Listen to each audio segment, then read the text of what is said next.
Hallo Deutschlerner! Welcome to yet another monthly live stream with your host, Herr Antrim. That's me.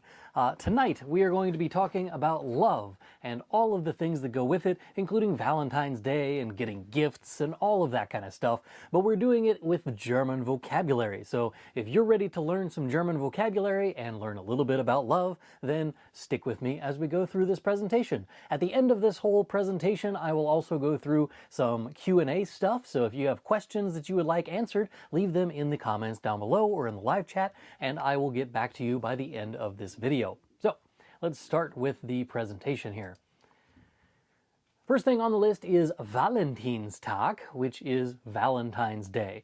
For those of you who don't know, that is the patron saint of love. He is Saint Valentine. He was a old guy who basically married some people without permission from the church, and then they decided to kill him for it. And that's what we celebrate for Valentine's Day. We'll go back to Valentine here in a little bit, but for right now, just know that that's the topic of the day.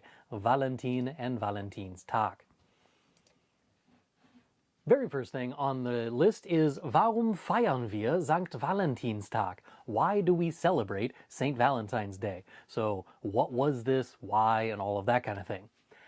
So damals sollten Soldaten nicht heiraten. So about that time, soldiers were not allowed to or weren't supposed to get married. Soldaten durften nicht heiraten, which is soldiers were not allowed to get married. So that's the basic premise is at the time they were at war. I don't remember exactly the years because I'm bad with history, but basically they weren't allowed to have their soldiers get married, and therefore we have here Soldaten durften nicht heiraten. Soldiers were not allowed to get married. Now, this is a law that they came up with, or an idea that they came up with, that if a man was married, he wouldn't want to leave his family and go off to war and fight for the country or for the cause, whatever. And so rather than to have those kinds of issues, they were just like, no one can get married. We're just going to put a moratorium on that. So no marriages. Sankt Valentin traute Liebespaare trotzdem, which is Saint Valentine married couples anyway. So trauen is the verb to marry, as in to marry someone if you're the one that is doing the ceremony. Not to marry someone if you are the one being married to someone else, but the one who is performing the ceremony or the ritual, whatever it is, that is trauen. But Liebespaare is also the word for couple, or Paar being a pair, and Liebe is love, so a love pair. Wurde deshalb enthauptet. Therefore, he was decapitated. Fun verb of the day. You didn't know you were getting the German word for decapitate in this one, but enthaupten. This is where YouTube usually goes and demonetizes me because I just said the word decapitate like 4 times in a row. But enthaupten is the verb to decapitate. Haupt is a word that means main or main part of something, and ent is a prefix that means to remove something. So to remove the main part, that's what enthaupten is. It is to decapitate, so to take off the top of them. Yeah, good times for St. Valentine. He tried to be a nice guy and marry people even though it was against the law at the time, and they killed him for it. So, by the way, the thing that we are celebrating on Valentine's Day on the 14th is the date of his execution. Not like some other date that would have made sense, like his birthday or like his favorite day of the week or something. It was just the day they executed him, and that's the day that they chose for this patron saint's day, and it's also the day that we now have as the celebration of Valentine's Day. So yeah, good times all around for everybody. Ausdrücke der Liebe. I don't know why I have an extra D there. That shouldn't be there. Ausdrücke der Liebe. There we go. Ausdrücke der Liebe.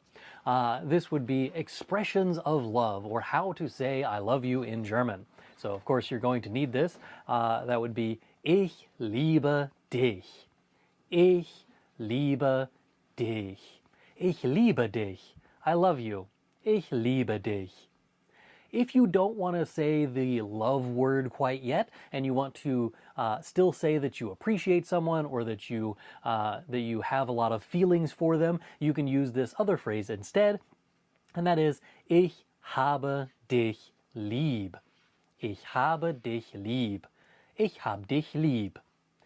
This is also the kind of phrase that you would use if you're talking like from a parent to a child. You could say, Ich hab dich lieb. And that's kind of the standard phrase. You don't really use Ich liebe dich with your own children. Liebe is usually a romantic thing. Ich hab dich lieb is less of a romantic thing. So just forewarning that you wouldn't say Ich liebe dich to your own children. Ich hab dich lieb makes more sense for them. Du bist mein Schatz is the way that you would say, you are my treasure. Du bist mein Schatz. Schatz being the word for treasure. Du bist mein Schatz. You are my treasure. More expressions of love. Here we have, willst du mein Valentinsschatz sein? In English we say, will you be my Valentine? In German that seems weird because Valentine is not a thing you can become.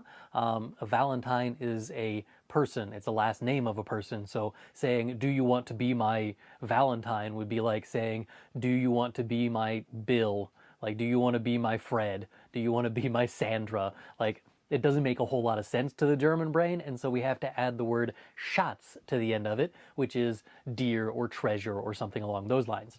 Willst du mein Valentinsschatz sein?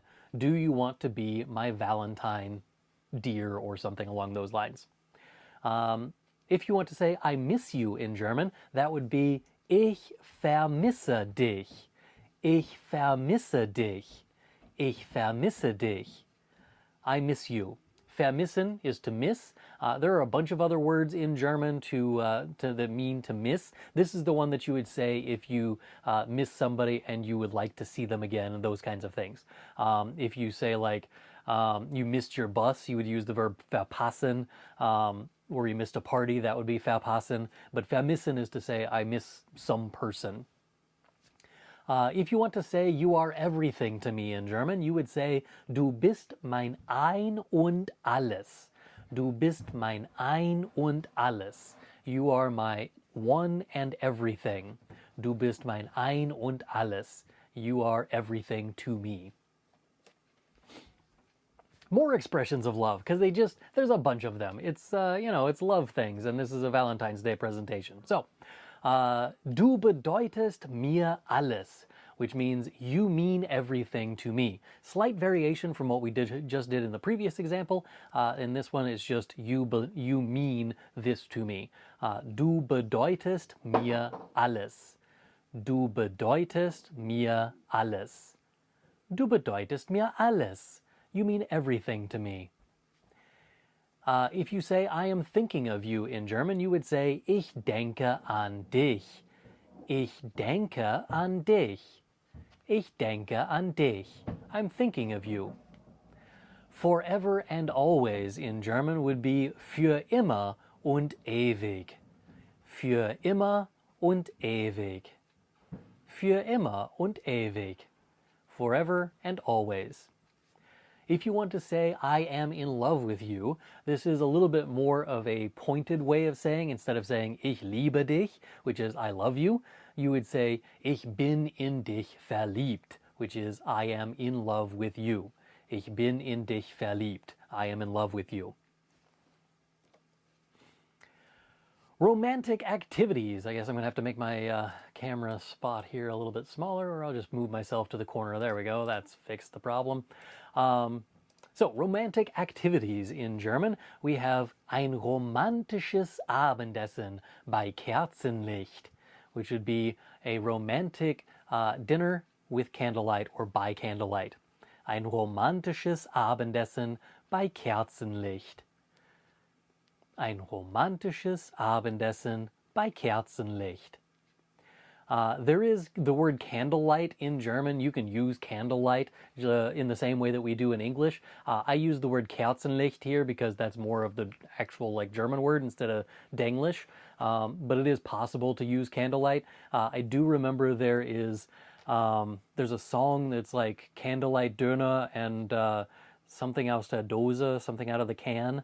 Can't remember what the song is now, but if you know the song that involves Candlelight Döner, leave a comment down below and let me know.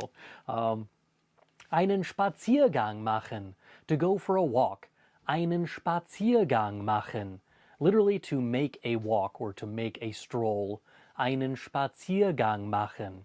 So you could say like, willst du mit mir einen Spaziergang machen? Do you want to go for a walk with me? Möchtest du mit mir einen Spaziergang machen? Zusammen tanzen is to dance together. You could again say, willst du mit mir tanzen? Do you want to dance with me? Zusammen tanzen, to dance together. Zusammen tanzen. More romantic activities. Blumen schenken, to give flowers. Blumen schenken. Blumen schenken, to give flowers. Blumen schenken. Schenken, by the way, is to give as a gift. So you could use this for Blumen, you could use this for Schokolade, you could use this for whatever other present you're giving. Just don't use the word gift in this instance, because gift in German is the German word for poison, and that's definitely not what you want to give to your loved one.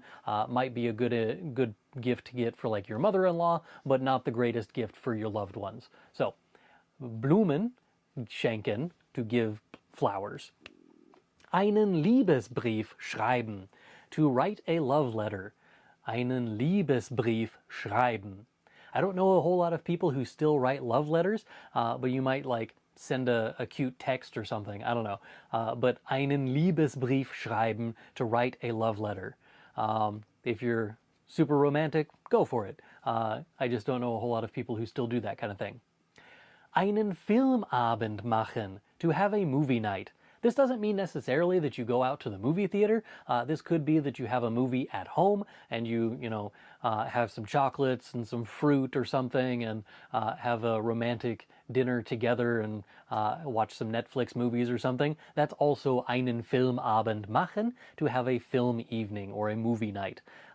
If you want to go to the movie theater, that's ins Kino gehen. Ins Kino gehen, to go to the movie theater. Einen Filmabend machen, to have a movie night. Not necessarily actually in the movie theater. Next up we have zusammen kochen. Kochen is to cook, and if you do that together, it can be romantic if that's the kind of thing you're into. Zusammen kochen. Zusammen kochen. Me, I have 3 children, and so zusammen kochen just doesn't sound like it's all that romantic, because it's usually like there's 3 little rugrats running around yelling and screaming and trying to play games and stuff. And yeah, zusammen kochen is just one extra person adding to the chaos, when it makes more sense for us to cook separate, because then the kids can go and play with one of us, and then the other one can cook dinner in peace. Ins Restaurant gehen. Ins Restaurant gehen. Ins Restaurant gehen. This is to go to a restaurant. Ins Restaurant gehen. Ein Picknick machen. To have a picnic or make a picnic in literally for the German. But ein Picknick machen. Ein Picknick machen. For us, the last couple of days, it actually wouldn't be terrible to go out and have a picnic. But to me, having a picnic in February is usually not the best idea. It's going to be freezing outside. But today, in the last couple of days actually, it's warm enough that I didn't wear a coat the last couple of days here in Illinois, because it was unusually warm for the last few days. Luckily for us though, we should correct that on Wednesday, because I think Wednesday we're supposed to have an ice storm, so woohoo! Winter is back. Eine Überraschung planen.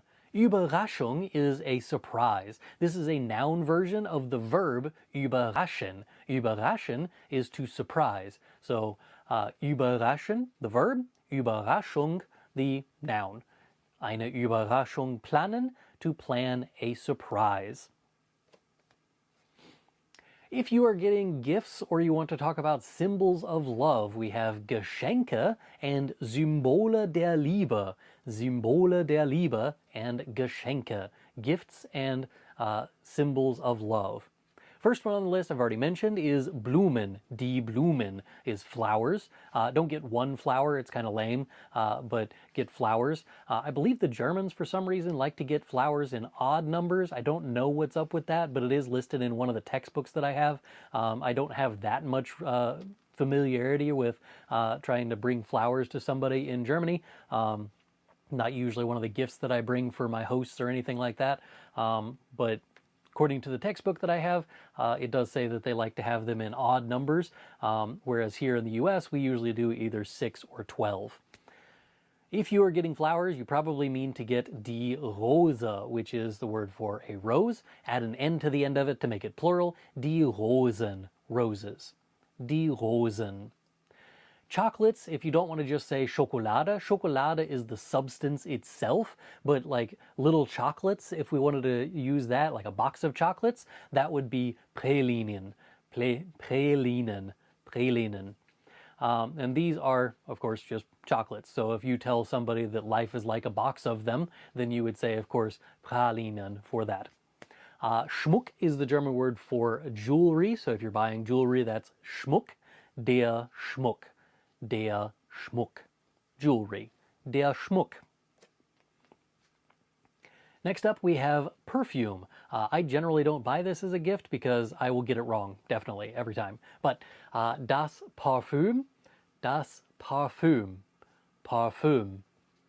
It is perfume, Parfum. And then we have Valentine's Day card, Valentinskarte, die Valentinskarte, die Valentinskarte, the Valentine's Day card. Das Herz, that's a heart, das Herz. This, just like it is in English, this is the word for the shape that you draw on things and stuff. That is a heart as well. And it's also the thing that's beating inside of your chest. Both of them are das Herz, das Herz.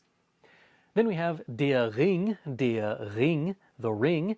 If you are looking to propose, this is probably the most cliched time of the year to do that. But, you know, more power to you if that's the only time that you can get the courage to do that. Der Ring, the ring, der Ring. Now we have emotions and feelings. Emotionen und Gefühle. Emotionen und Gefühle. First one on the list is one we've already mentioned before, and that is die Liebe. Die Liebe. Die Liebe. Love. Joy is die Freude. Die Freude. That's why the song Ode to Joy is in German Ode an die Freude. It's Freude. Not to be confused with Sigmund, his name is Freud. That is a different name. But Freude, joy. Die Zuneigung. Zuneigung is affection. Zuneigung. Zuneigung. By the way, there is a song by Zido, I think it is, and it is Augen auf, which is eyes open. And in that song, it's written from the point of view of children telling their parents that we need you to pay more attention to us because we would like to grow up and not die before 18 and that kind of thing. And it's talking about drug overdoses and, you know, the plight of some young people in the world and those kinds of things. And it's an interesting song. But one of the things that I like about the song is in the chorus, it kind of is a call out to the parents in the song and says, trotz deiner Schwierigkeiten zeig uns Zuneigung und Liebe, which is in spite of all of your problems, please show us affection and love. So I messed up the lines a little bit for what that song says, like literally word for word, but the general idea is still there. And I just like the way that they have that part in that song. It's a great song. Get bored one of these days, look it up. It's Augen auf by Zido, S-I-D-O. So look that up after this presentation is done. Next up, we have more Emotionen and Gefühle for emotions and feelings. Next up, we have Dankbarkeit, die Dankbarkeit. If you want to say I am thankful, you would say Ich bin dankbar. I am thankful. If you want to say I'm thankful to you, you would say Ich bin dir dankbar. Ich bin dir dankbar. I am thankful to you. If you want to say the word gratitude, however, you do need the word Dankbarkeit with the kite at the end of it. Die Dankbarkeit. Thankfulness or gratitude. Die Romantik is romance. Die Romantik. Die Romantik. Die Sehnsucht is longing or desire. Die Sehnsucht. This, by the way, is also the title of a Rammstein album, if I'm remembering correctly. Sehnsucht. Die Sehnsucht. Bliss is Glückseligkeit. I like the German word for bliss a lot better than the English word because we have Glück, which is luck or happiness. Selig is of the soul. And then kite is like the ending that we had on Dankbarkeit, so like Ness, N-E-S-S. So the happiness of the soul, Ness, if you wanted to try and translate word for word inside of the word. But Glückseligkeit, Glückseligkeit, Glückseligkeit, bliss. More emotions and feelings. Die Hingabe is devotion. Die Hingabe, devotion. Die Hingabe. And the last one on this part of the presentation is die Zufriedenheit, contentment. Zufriedenheit. Die Zufriedenheit, contentment. Next up, we have different ways that you can describe your relationship, and I tried to put these in relative terms in the order that you would encounter them in your own relationships, but I didn't necessarily go through all of the different options that you would have. So just kind of bear that in mind while we're going through the list. First one on the list is der Freund, for a male friend or a boyfriend, something along those lines, and die Freundin for a female friend or a girlfriend. Der Freund, die Freundin. Der Freund, die Freundin. Once you are a couple, then you can call yourselves ein Paar. Das Paar is the couple. Das Paar. Das Paar. Confusingly, there is the word Paar, which is lowercase. The lowercase one means a few. The uppercase one means a pair or a couple. And that is often confusing for a lot of English speakers, but it is Paar and Paar. And it depends on if it's capitalized or not. And also you can tell by context, right? If I tell you to go get me ein Paar Socken, I don't mean go get me a few socks. I mean go get me two of them, preferably some that match, right? So same type of thing is happening here with Paar. We have to figure out, do you mean wir sind ein Paar? We are a few? That doesn't make much sense. We are a couple? That makes more sense. Die Beziehung. Die Beziehung. That's a relationship. Die Beziehung. Die Beziehung. Once you want to take it to the next level, we have die Verlobung. Die Verlobung is a engagement. Die Verlobung. Because this is the word Verlobung, we also have the person who does that, and that is a Verlobter. Verlobter.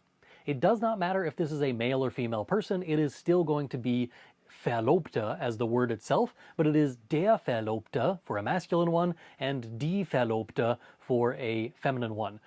Keep in mind, if you say a fiancé, then you would say ein Verlobter, which has an R at the end of it in the masculine form, and eine Verlobte, which has just the E at the end of it for the feminine form. So those two are a little bit confusing. It's because technically it is a shortened version. It's just an adjective that's being used as a noun. So it is der verlobte Mann and die verlobte Frau. And then if you shorten those down, it's kind of using the same adjective endings that you would need there. And that means that whenever you get to the accusative case, it becomes den Verlobten for the masculine form. It's still eine Verlobten for the female, but male form has to be declined as a normal adjective would be. Once you've actually gone through the Hochzeit, Hochzeit is wedding, die Hochzeit.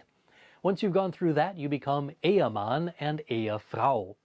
Ehemann, Ehefrau. Ehemann is the word for a husband, Ehefrau is the word for a wife. And these two can be shortened down. You can just call it Mann und Frau. So if I introduce my wife to someone in German, I would say, das ist meine Frau. This is my wife.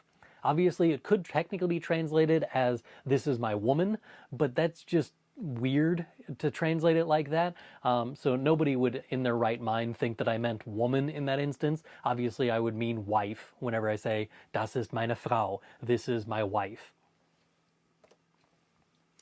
example sentences of how you might use these phrases and things that we've learned so far. I'm gonna have to make my screen a little smaller there. There we go. So, how do we say I love you with all of my heart in German? In order to say that, we would say Ich liebe dich, I love you, just like we did before, von ganzem Herzen. Ich liebe dich von ganzem Herzen. I love you with all my heart.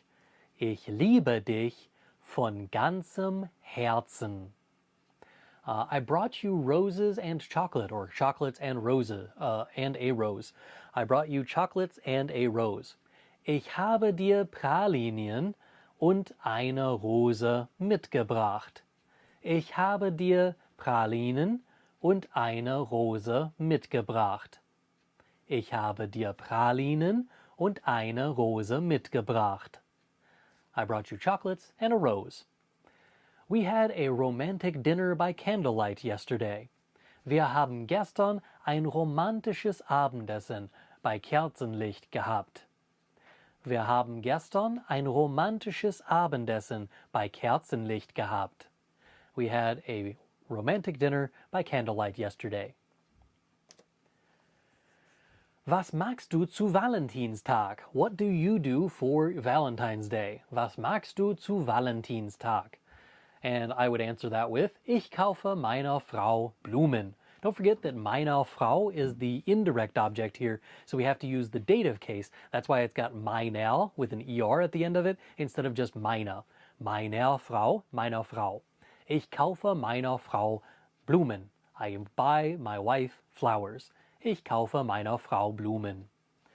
If you want to say we're going to the restaurant and maybe into the movie theater, you would say, wir gehen ins Restaurant und vielleicht auch ins Kino.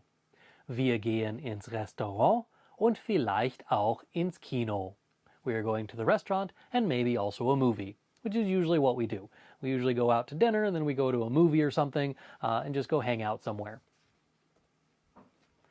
All right, that brings us to the Fragen für euch, or von euch, questions from you. I have a few of them already prepared ahead of time, but if you have questions that you would like me to answer before the end of this presentation, go ahead and leave them in the live chat or in the comments down below, and I will get to you whenever I get through some of these other questions that are on here. So if you've got questions, now is the time to start typing them out in the live chat. But in the meantime, I'm going to answer some questions that I got on YouTube and see what kind of answers I can come up with for all of those. So this person was commenting under a video that was explaining how to say numbers, and one of the numbers I mentioned was 555, which is 555. And so this person wanted to know how to say 55,555 little girls. Kleine Mädchen is going to be at the end of it no matter what you say. I only put 555 on there. I forgot to put on to the text that's on the page here. I forgot the 55,000 and then the rest of it. So 55,555.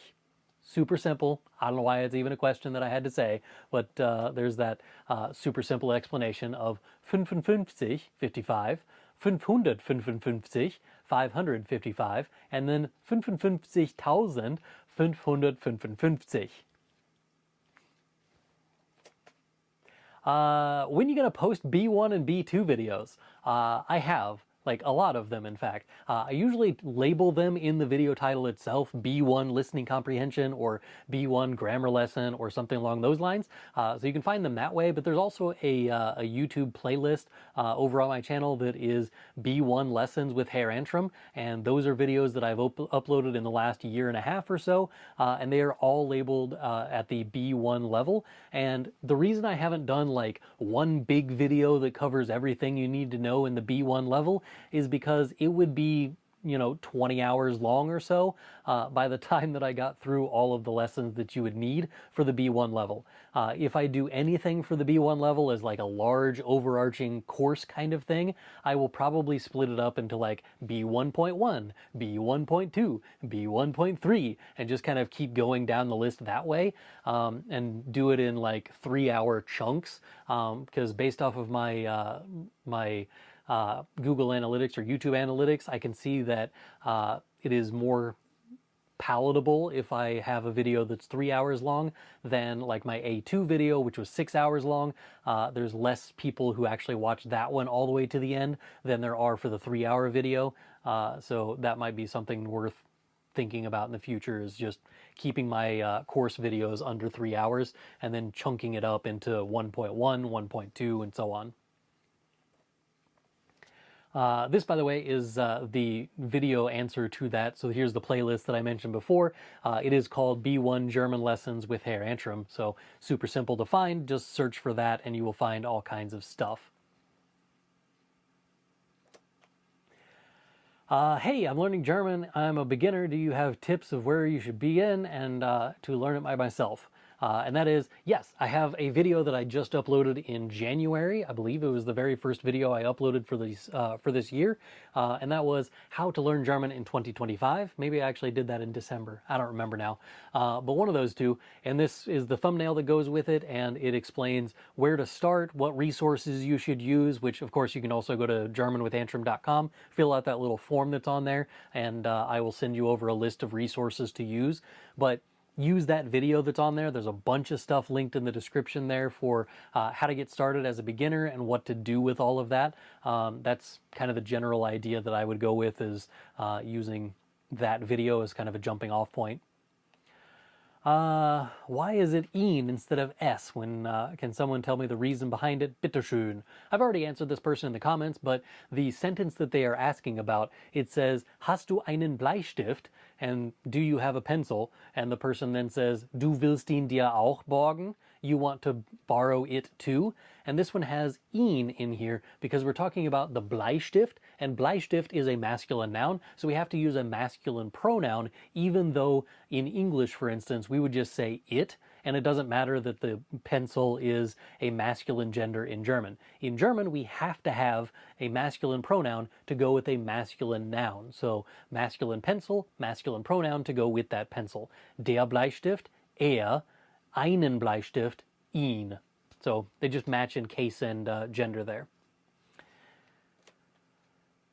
Thank you for the wonderful video. What do you think of Rocket German? My answer is, I don't know. So I have not used Rocket German since they used to have like CDs that you could buy to put into your car. I remember Rocket German having these, and I do remember buying them for, at the time it was my fiance. I bought them for her so that she could learn some basic German, and she did okay with it. She still had trouble with the pronunciation because she had no training in German pronunciation whatsoever, and it was just kind of like drop you in the middle of it and hope for the best. So that was kind of an issue, but it's been so long that I've even glanced at anything that Rocket German has done that I can't give a good overview of, is this good, is this bad? I mean, who knows? I don't. Do you recommend German children's books that would be good for A1 and A2 learners? I've already replied to this person as well, but the main problem I have with children's stories in German is that they are usually way above the heads of most A1 and A2 learners. You're much better off trying to get like a German reader that's aimed at A1 and A2 level learners, unless you're going to get something that's one of those books that's like meant for German kids who are just learning to read. If you're getting something like that where it's like, see Spot run, Spot runs away, Spot runs to the store, and those kinds of stories, which is going to be super boring for a grown person to be reading, but children's books in general are going to be more complicated than people think they are. Even if you're getting a book who's like supposed to be at a 4th grade level, that's still higher than most A1 learners. So just keep that in mind whenever you're looking at children's books. Trying to think, do I have any books over here that are actually children's books? I got fairy tales. Not on this shelf. I have some upstairs, but not on this shelf.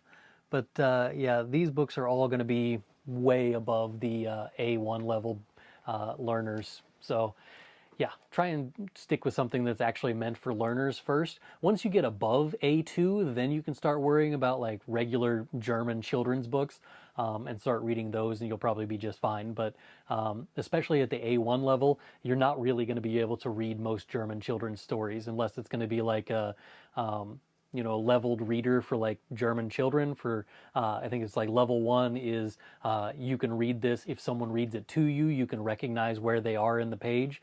Level 2 is like you can read small words by yourself, and it's like short sentences and that kind of thing. And then level 3 is you can read relatively well on your own, and you still have to sound some words out.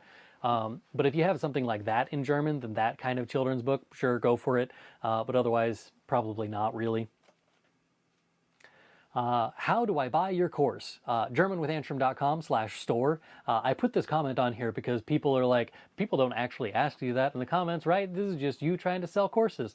Yeah, it is actually me trying to sell courses, but this person really asked the question, so, get off my back. How necessary is this tense in everyday life? Could we still be speaking normally without using it? I personally never use it in English, and I consider myself seemingly advanced. So this is in reference to the Futur 2, or the plus, no, not the Plusquam, the Futur 2, the English is future perfect. And this is a tense where you have, I will have gone to the store by the time the bus arrives at the house, or something along those lines, where you have something that is future tense but will be completed at that point of reference in the future. And the answer is, yeah, you're probably not going to use this very often, but not because it's not used, but just because it's not used often, because it's not something that you need to say very often. It's not necessary for you to communicate that this thing will be done in the future already, and therefore this other thing happened. It's just not necessary to use very often. So yeah, you can get away with not having it. That's also the reason that that is more of a B1, B2 kind of level lesson. Rather than teaching you that at like A1, A2, definitely don't bother with the Futur 2. The Futur 1 will get you by just fine. All right, I think that's the end of my presentation questions. Let's see what I got over here in the live chat. See if you guys have any questions over here. Say, is there any application to speak German? What do you mean, application to speak German? Do you have to fill out an application to speak German? No. Is there a reason for you to learn German? Yes. So if you want to travel to Germany, there are lots of opportunity there. There's more and more I'm encountering like instructions for things that I have to build around the house are written in German, and that's things that I bought here in the US. I'm not entirely sure why that is, but they are instructions in German, and then also in English, so you can kind of compare and contrast that way. But other reasons to learn German, if you want to travel to Germany, that's obviously a pretty good one. There are also around 1 million Americans right now who are employed by German companies, and if you speak German and you work for one of those companies, it is a lot easier for you to advance yourself in those companies, because then they might send you overseas for trainings, or they might have you be a liaison between Germany and the US. You may be able to like help translate for people while you're at those companies, and so learning German is definitely helpful in that way. It is the largest economy in Europe. So if you're looking for trade reasons, there's obviously lots of options there. So there's lots of reasons that you would want to learn German. The reason that most people that I encounter are learning German is so that when they travel to Germany, they don't feel lost. So that's kind of the main reason, is just travel abroad. I also know a lot of people who are trying to get into like a German university, or trying to, move to Germany and get a job or something like that. And for those people, it definitely makes a lot of sense to learn German there as well, because you're going to be spending a lot of time in Germany. And if you want to study at a German university, obviously you're going to have to learn German. For why you would want to learn at a German university to begin with, the easy answer is that it's a lot cheaper, by like tens of thousands of dollars cheaper than it is here in the US. So here in the US, it's not uncommon for it to be $10,000, $15,000, $20,000 per semester. It might take you all of your learning in a German university before you hit that number for the entirety of a 4-year degree. So that's a main difference that I would look at for why you would even bother learning German. I hope that kind of answers the question. I assume that's what your question was. But yeah. Are there any other questions from anybody out there in the live chat? If you have any other questions for me, I'll gladly answer any of those. What's wrong with my mouse? There was another comment I saw the other day that I wanted to answer. Let's see if I can find that again while I'm waiting on anybody to ask questions over there.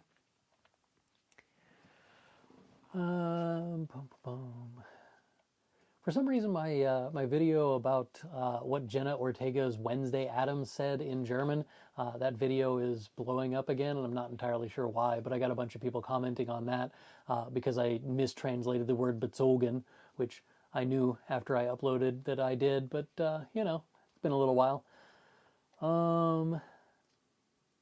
Yes, that was the question I wanted to answer. Somebody commented on my video that it was how to learn German in 2025. And it says, how does one break this into a daily lesson? Are we meant to do all of this in one study session? And the answer is not really.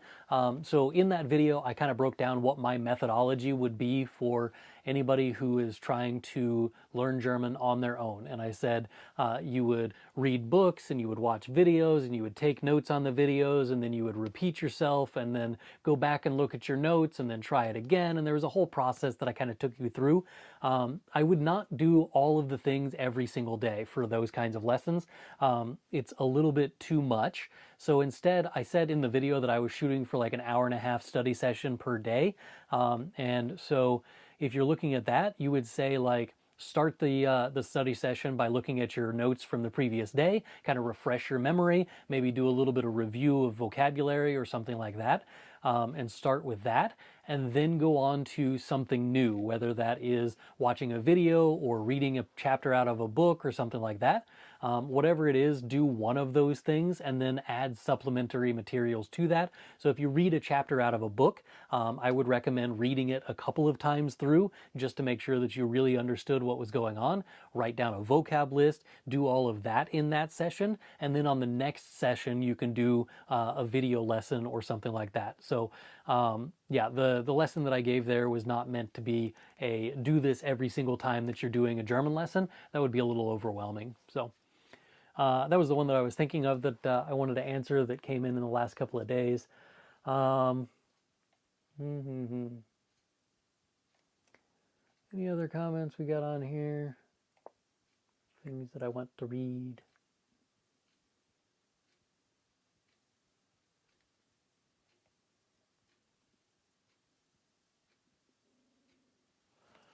How often do you host live chats? I just stumbled onto this one, so helpful.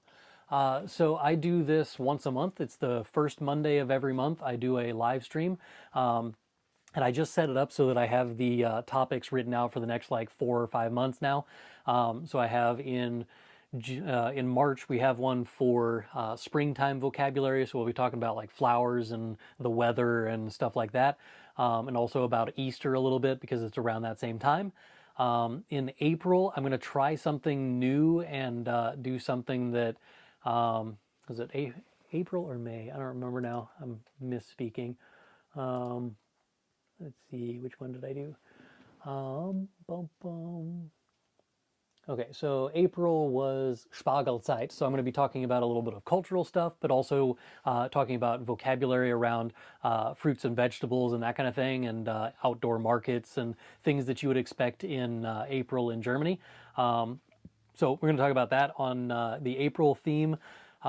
In the May one is where I'm going to start doing something a little bit different, and that is I'm going to start looking at historical things that happened in that month in Germany, and this time happens to be 80 years after the end of World War II, so that would be happening this year because from 1945 to 2025, that's 80 years, and so we're going to be looking at a little bit of the stuff around what was it, May 8th, I think, is VE Day, or Victory in Europe is what we Americans call it, but it's also known as, what was it, Befreiungstag, I think in German, is the like day of liberation. Liberation Day is what the Germans called it. But so we're going to be talking about that in May, and then in June we're going to be talking about a protest that happened in East Germany back in 1953.